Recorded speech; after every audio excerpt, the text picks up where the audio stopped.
রূপসা চারুখাতা দিঘলিয়ার আপামর জনতার সাথে ছিলেন যারা যিনি বিএনপির এই অঞ্চলের কেস মামলা হামলার শিকার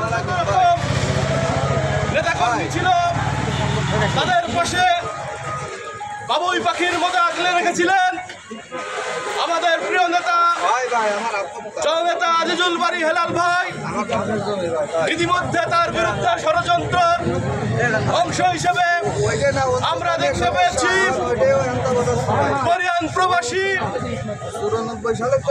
যাকে দীর্ঘ 17টি বছর আমরা রাজপথে কখনোই দেখিনি এমন একটি মানুষ যিনি পারভেজ মল্লিক নামে এই অঞ্চলের এক চড়ুই পাখিকে এনে সংসদ সদস্য করার যে মিথ্যা আশা এই অঞ্চলের মানুষকে দেখাচ্ছে, তার প্রতিবাদে আজকে আজিজুল বারী হেলাল ভাইয়ের পক্ষে এই কাজদিয়াবাসী আমরা ঐক্যবদ্ধ।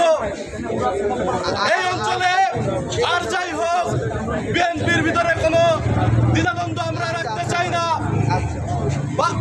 আজিজুল বারী হেলাল ভাইয়ের পক্ষে এই অঞ্চলে আপামর জনতা এবং বিএনপি ঐক্যবদ্ধ, ঠিক কিনা বলেন?